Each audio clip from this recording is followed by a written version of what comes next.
താൻ എന്നെ ഇങ്ങനെ കുറ്റപ്പെടുത്തുന്നത് ഞാൻ ഒരിക്കലും വിചാരിച്ചില്ല. ഞാൻ പറഞ്ഞല്ലോ കിഷൻ, അന്നത്തെ എന്റെ മാനസികാവസ്ഥ അങ്ങനെയായിരുന്നു. അതിന്റെ പേരില് കിഷൻ എന്നോട് ഇനിയും ദേഷ്യവും പിണക്കമൊന്നും കാണിക്കരുത്. നമുക്ക് പഴയതുപോലെ ഫ്രണ്ട്സ് ആവാം. എന്താ കിഷൻ, അങ്ങനെയല്ലേ? സൗഹൃദം പുതുക്കുന്നോണ്ട് കുഴപ്പമൊന്നുമില്ല. പക്ഷേ ഞാൻ ആരാണെന്നും എന്റെ കുടുംബ പശ്ചാത്തലം എന്താണെന്നും അറിഞ്ഞ സ്ഥിതിക്ക് I just don't care. Kishan എന്റെ നല്ലൊരു സുഹൃത്താ, എനിക്ക് വിശ്വസിക്കാൻ പറ്റുന്ന ഒരാള്. അതിലപ്പുറം ഒന്നും ഞാൻ ബോധറിയുന്നില്ല. ഇനിയെങ്കിലും എന്നോട് പിണങ്ങില്ലെന്നൊന്ന് പറഞ്ഞൂടെ കിഷ?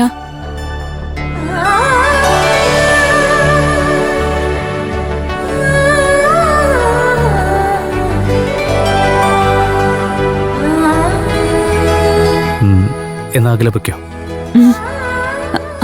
കിഷന്റെ അമ്മയ്ക്ക് സുഖമില്ലാതെ ഹോസ്പിറ്റലിൽ അഡ്മിറ്റ് ആണെന്ന് പറഞ്ഞു. ഇപ്പൊ എങ്ങനെയുണ്ട്? ഒരുവിധം ഭേദമായി. ഇന്നലെ ഡിസ്ചാർജായി വീട്ടിൽ വന്നേയുള്ളൂ. അമ്മയോട് എന്റെ അന്വേഷണം പറഞ്ഞേക്കണേ. ശരി, എന്നാ അകലെ പൊയ്ക്കോ. ഞാൻ അല്പം തിരക്കില്ല. ശരി.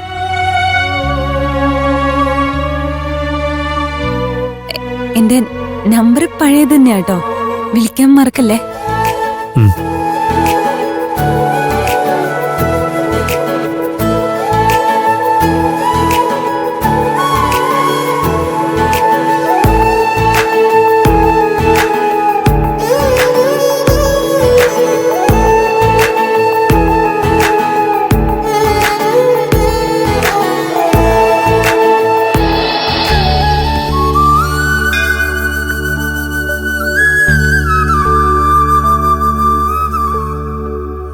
കിഷൻ,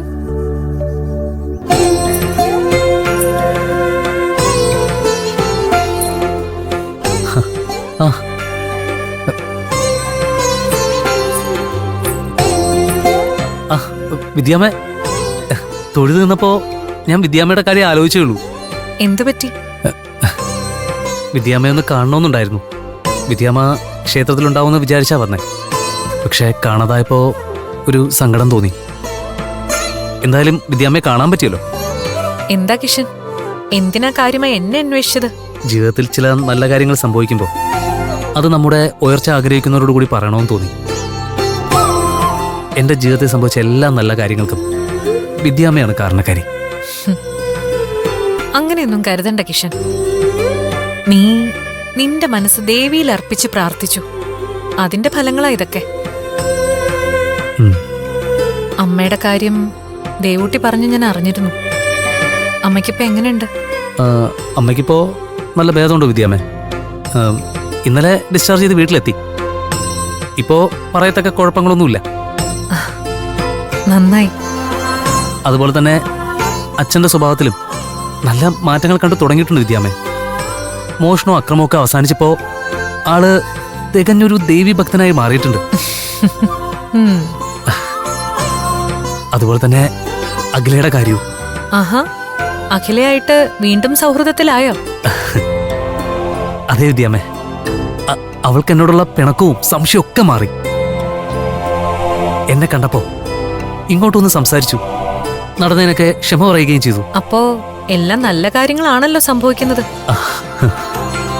ഞാൻ പറഞ്ഞില്ലേ കിഷൻ, ജഗദംബയായ ദേവിയെ മനസ്സിൽ കുടിയിരുത്തി അടിയുറച്ച് പ്രാർത്ഥിച്ചാൽ ശത്രുക്കൾ പോലും മിത്രങ്ങളായി വരും. അതെ വിദ്യാമ്മേ, ആ സത്യം എനിക്ക് മനസ്സിലാക്കി തന്നത് വിദ്യാമ്മ തന്നെ.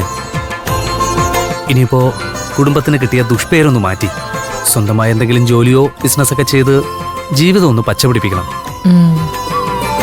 അതിന് ദേവി എന്നെ അനുഗ്രഹിച്ചാൽ മതിയായിരുന്നു. ദേവിയുടെ അനുഗ്രഹം എപ്പോഴും ഉണ്ടാവും. കിഷനിപ്പോ സമയമുണ്ടോ? എന്താ? എന്റെ കൂടെ ഇപ്പൊ വന്നാൽ ഞാൻ ദേവീ സന്നിധിയിൽ പൂജിച്ച ഒരു ശ്രീചക്രം തരാം. അത് കൊണ്ടുപോയി പൂജാമുറിയിൽ സ്ഥാപിച്ചാൽ സർവ്വ ഈശ്വരങ്ങളും ഉണ്ടാവും. ശത്രുശല്യത്തിൽ നിന്നും രോഗപീഠയിൽ നിന്നും മുക്തിയും ഉണ്ടാവും. അതിനെന്താ വിദ്യാമ്മേ, ഞാനിപ്പോ തന്നെ വരാലോ. എന്നാ വന്നോളൂ.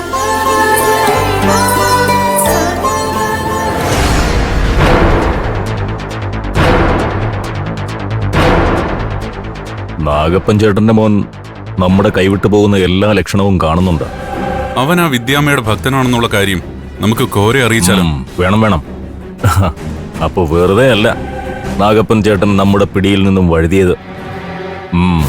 എന്തായാലും അവൻ പോയിട്ട് വരട്ടെ. എന്താ അവന്റെ ഉദ്ദേശം എന്നറിഞ്ഞിട്ട് നമുക്ക് ഘോരയെ കാണാം.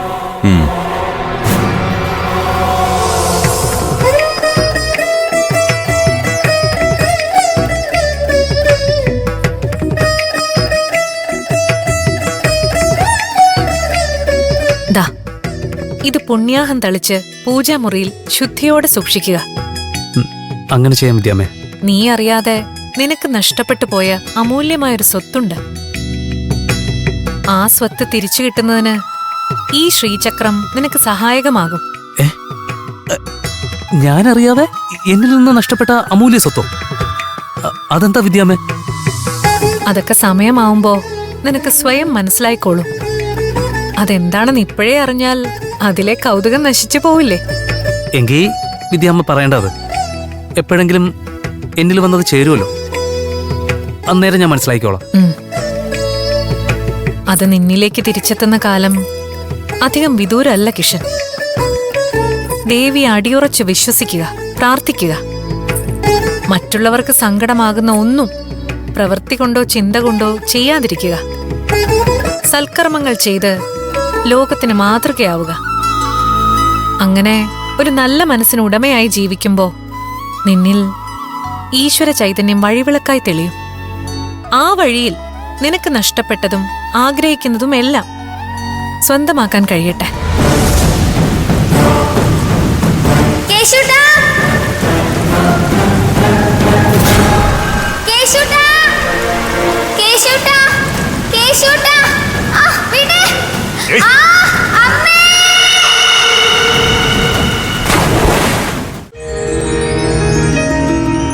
ഈ കരുതലും സ്നേഹവും ഞാൻ ഒരിക്കലും മറക്കില്ല വിദ്യാമ്മേ. ഒക്കെ ദേവിയുടെ തീരുമാനങ്ങൾ എന്നിലൂടെ നിന്നിലേക്ക് എത്തുന്നു എന്നേ ഉള്ളു കിഷൻ. സമാധാനത്തോടെ പോകൂ. എല്ലാ സങ്കടങ്ങളും അമ്മ മൂകാംബിക മാറ്റിത്തരട്ടെ.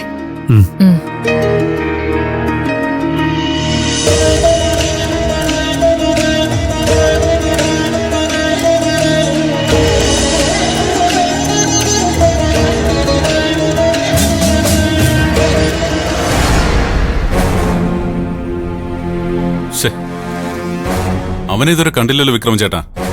ഇനി അവൻ ഇതുവഴി വരാതിരിക്കോ? ഏയ്, വീട്ടിലേക്കാണെങ്കിൽ അവൻ ഈ വീട് തന്നെ തിരിച്ചു പോയേ പറ്റൂ. എന്തായാലും കുറച്ചു നേരം കൂടി വെയിറ്റ് ചെയ്യാം.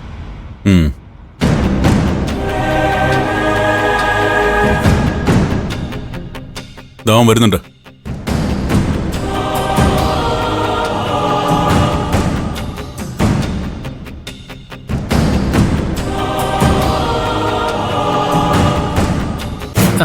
ചേട്ടന്മാരെന്താ എവിടെ നിൽക്കുന്നത്?